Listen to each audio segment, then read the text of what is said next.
Yeah! Je suis un joueur professionnel de mini-pot. En ce moment, je participe à un championnat et joue au mini-pot pour gagner la première place lors d'une partie de 18 trous. Je me craque le cou pendant que je m'étire avant de frapper la balle, la foule est en délire. Pendant les championnats, c'est lorsqu'il y a beaucoup de vagues, c'est le pire et que c'est le plus dur. Je prends mon bâton et je frappe sur la balle en espérant qu'elle frappe le mur.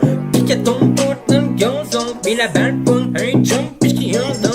La balle envole tellement haut des airs qu'elle percute l'aile d'un avion.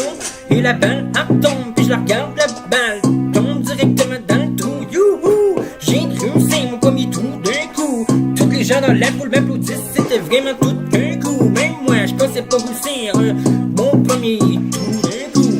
Mon adversaire pomme son bâton, il frappe la balle tombe dans le gazon. Je l'entends qui crie en même temps. Oh non, tabarnak, tu se devait si dans mes bonbons. Le gars se penche pour ramasser la balle, mais déchire en même temps ses pantalons. Pendant qu'il se penche puis qu'il hurle, la déchirure est telle, ben il pense qu'on aperçoit au travers de la fissure ces belles bobettes bowling blanches, pleines de traces de break.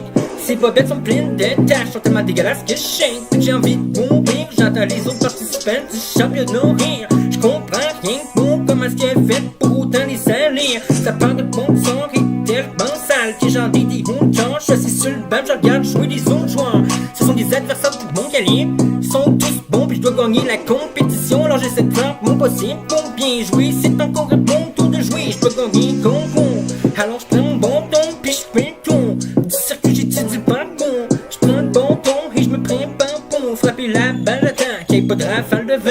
Je vise le trou puis je rentre la balle dedans. Je crie youhou puis je m'en vais vers le banc. Je me reste, je regarde jouer l'autre qui s'est déchiré les culottes avant. Il est pas bon, il a vraiment pas de talent. En tout cas, c'est sûr que c'est pas lui qui va gagner la médaille d'argent. Puis encore moins la médaille d'or. Le gars frappe tellement fort sur la balle qu'elle envole en dehors du circuit dans le stationnement sur un char. Le gars essaie de faire son possible pour pogner les nerfs puis crier j'espère que c'est une notion solide. Parce qu'à date, tous les coups qu'il vient de faire sont horribles. Il sortit pour pas briser son bâton parce qu'il sait très bien qu'il gagnera pas la compétition. Puis qu'il atteindra jamais la première position. Puisque tout le monde est gratin, le trait de citron. On est rendu au dernier trou, c'est là que tout se joue. C'est aussi là que tu gagnes une partie gratuite si tu réussis le trou d'un coup. J'suis prêt à tenter tout pour le tout. L'attention est à son maximum.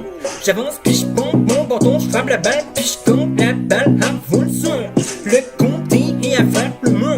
À pompe un jump par la vol sur une clôture avant de rebondir pis de tomber sur le circuit pendant que la balle roule. J'entends les gens qui crient dans la foule, tandis que je suis à genoux pis que j'prie en regardant la boule. Rouler, la balle tombe dans le trou. J'crie pis j'chante pour ma victoire. J'avais bien calculé comme toujours la trajectoire. La foule est en délire, j'ai gagné le concours, j'm'apprête à un second. La médaille d'or, j'ai gagné le championnat du monde des mini-pots à Val-d'Or. Le maire de la ville me donne un beau gros chèque de $4. Ça alors, je suis le champion.